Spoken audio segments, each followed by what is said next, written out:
Assalamualaikum warahmatullahi wabarakatuh. Nama saya Andre Maulana Hidayat dari jurusan Manajemen dari kelompok 12 yaitu Kerajaan Kahuripan.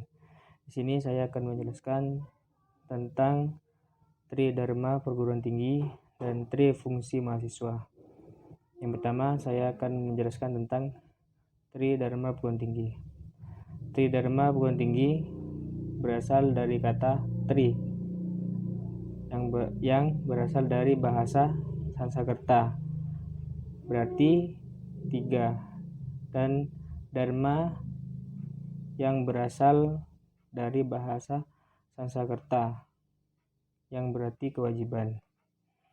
Jika mengacu pada dua arti kata di awal, maka bisa didefinisikan bahwa Tridharma Perguruan Tinggi adalah tiga kewajiban perguruan tinggi. Tapi ini adalah definisi secara bahasa. Nah, jika didefinisikan secara istilah, Tridharma Perguruan Tinggi merupakan tiga hal yang harus dimiliki atau harus ada di sebuah perguruan tinggi. Saat ini aktivitas akademik berlangsung, dan tiga hal tersebut merupakan kewajiban yang harus dilaksanakan dan dikembangkan secara berkesinambungan oleh seluruh aktivitas akademika, diantaranya seperti inti dari Tridharma Perguruan Tinggi terdiri dari 3 poin, yaitu pendidikan dan pengajaran, kemudian penelitian dan pengembangan, serta pengabdian kepada masyarakat. Poin pertama, Tridharma Perguruan Tinggi yaitu pendidikan dan pengajaran. Hal ini sangat penting dalam proses belajar pada institusi pendidikan manapun. Pendidikan adalah usaha sadar dan terencana untuk mewujudkan suatu belajar dan proses pembelajaran agar peserta didik secara aktif mengembangkan potensi dirinya untuk memiliki kekuatan spiritual keagamaan, pengendalian diri, kepribadian, kecerdasan, akhlak mulia yang diperlukan dirinya, masyarakat, bangsa, dan negara. Poin yang kedua yaitu penelitian dan pengembangan. Selain sebagai sebuah wadah atau sistem pendidikan, perguruan tinggi manapun memiliki kewajiban untuk melakukan penelitian dan pengembangan terkait ilmu yang diampuni di perguruan tinggi tersebut, sehingga peran perguruan tinggi tidak hanya mentransfer ilmu yang sudah tersedia saja, namun perlu mengembangkannya lagi melalui berbagai kegiatan penelitian. Kemudian poin yang ketiga yaitu pengabdian terhadap masyarakat. Ilmu yang bermanfaat tentunya bukan hanya ilmu yang disimpan untuk dirinya sendiri atau sekedar disimpan dalam pikiran kita, melainkan ilmu yang diamalkan sesuai fungsinya dan memberikan manfaat pada orang lain. Akan tetapi, percuma jika ilmu yang kita miliki sangat menjulang setinggi langit, namun tidak memberikan dampak perubahan yang signifikan untuk masyarakat.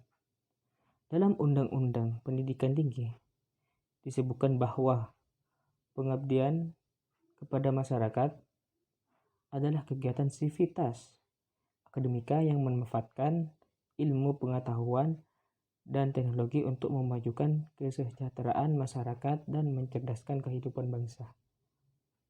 Nah, yang selanjutnya saya akan menjelaskan tentang trifungsi mahasiswa. Trifungsi mahasiswa ada 3 bagian, yaitu Agent of Change atau generasi perubahan.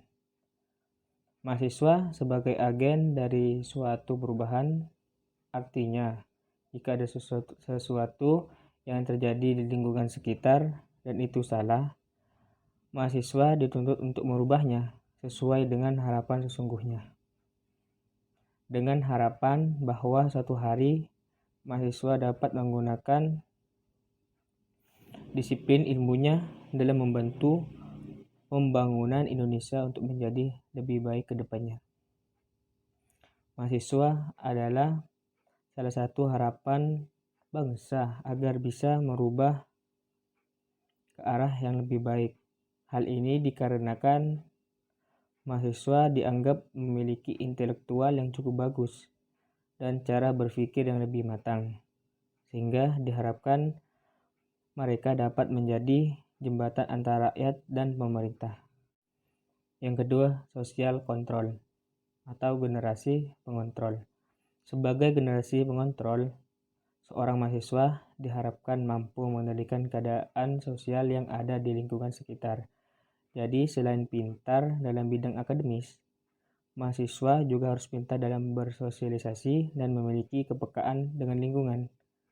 Mahasiswa diupayakan agar mampu mengkritik, memberi saran, dan memberi solusi jika keadaan sosial bangsa sudah tidak sesuai dengan cita-cita dan tujuan bangsa. Tugas inilah yang dapat menjadikan dirinya sebagai harapan bangsa, yaitu menjadi orang yang senantiasa mencairkan solusi berbagai problem yang sedang menyelimuti mereka. Yang ketiga, Iron Stock atau generasi penerus.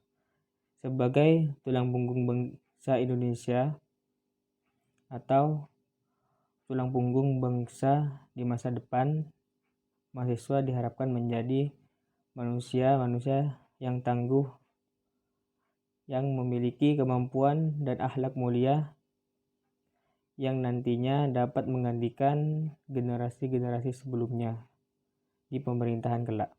Intinya, mahasiswa itu merupakan aset cadangan harapan bangsa untuk masa depan bangsa Indonesia.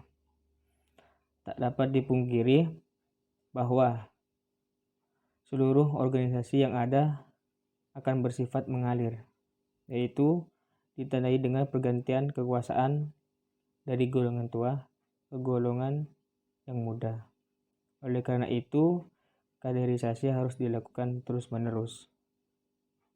Dunia kampus dan kemahasiswaannya merupakan momentum kaderisasi yang sangat sayang bila tidak dimanfaatkan bagi mereka yang memiliki kesempatan. Dalam hal ini, mahasiswa diartikan sebagai cadangan masa depan. Pada saat menjadi mahasiswa, kita diberikan banyak pelajaran, pengalaman yang sudah saat nanti akan kita pergunakan untuk membangun bangsa ini. Sekian, terima kasih. Assalamualaikum warahmatullahi wabarakatuh. Atau Rasa Kalangkong.